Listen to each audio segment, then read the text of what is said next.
ہوئے حضرت ساریہ کی قیادت میں آپ نے لشکر شام میں بھیجا ہوا لڑنے کے لیے، اور اس لشکر کے اوپر دشمن نے پہاڑی کے اوپر سے حملہ کر دیا۔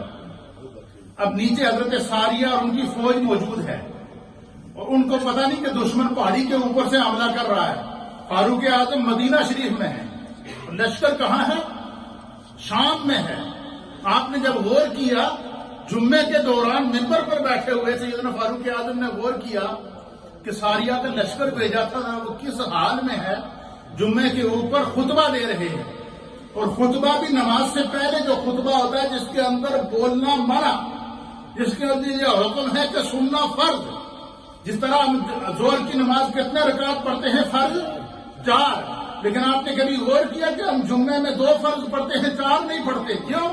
کہ وہ 2 فرض جو ہے وہ خطبے کے دوران اس کو اللہ تعالیٰ 2 خطبوں کا ثواب عطا فرما دیتا ہے۔ اتنی ان خطبوں کی اہمیت ہے۔ اس دوران فاروق اعظم نے دیکھا کہ میں نے جو لشکر شام میں اسلام کا لشکر بھیجا تھا وہ مشکل میں ہے، تو خطبے کے دوران کہا یا ساریۃ الجبل، اے ساریہ پہاڑ کے نیچے آ جاؤ، دشمن اوپر سے آ رہا ہے۔ اللہ اکبر۔ یعنی مدینے میں بیٹھ کر آپ نے شام میں دیکھ لیا کہ فوج کیا ہو رہی ہے، تو اللہ کے حبیب نے کیا فرمایا کہ اتقوا فراست المؤمن فإنه ينظر بنور اللہ، کہ مومن کی فراست کے معاملے میں خدا سے ڈرو، وہ اللہ کے نور سے دیکھتا ہے۔ اسی طریقے سے امام احمد رضا کو خدا نے وہ نگاہ عطا فرمائی تھی، وہ علوم لدنی عطا فرمائے تھے، وہ معرفت کے خزانے عطا فرمائے تھے کہ قرآن کی کسی آیت کا ترجمہ کیا تو جب اس پر غور کیا تو اللہ نے پردے ہٹا دیے، پردے ہٹا دیے۔ قرآن کریم کے اندر سورہ والضحیٰ یہ آیت ہے وَوَجَدَكَ ضَالًّا فَهَدَىٰ، ایک آپ کو مثال دیتا ہوں۔ ضالًّا کا عربی زبان کے اندر ایک معنی ہے گمراہ۔ کیا معنی ہے؟ ضال اور مضل کہتے ہیں گمراہ اور گمراہ کرنے والا۔ اس کا عربی کا ایک معنی کیا ہے؟ گمراہ۔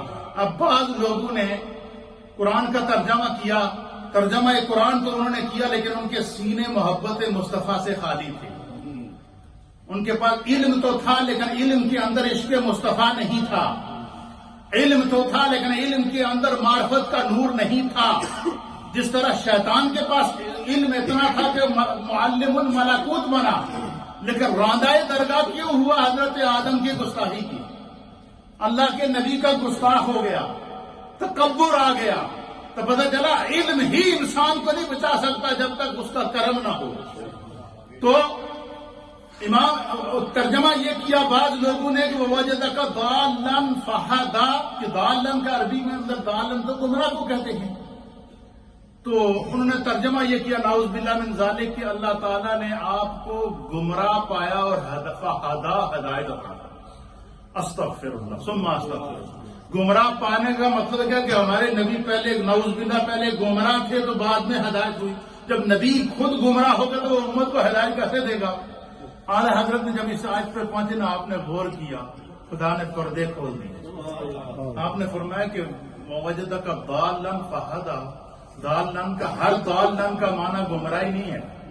آپ نے ترجمہ کیا کہ اللہ تعالیٰ نے وَوَجَدَكَ ضَالًّا فَهَدَىٰ، اللہ نے آپ کو اپنی محبت میں وارفتہ پایا، فَهَدَىٰ تو اپنی طرف راہ دی۔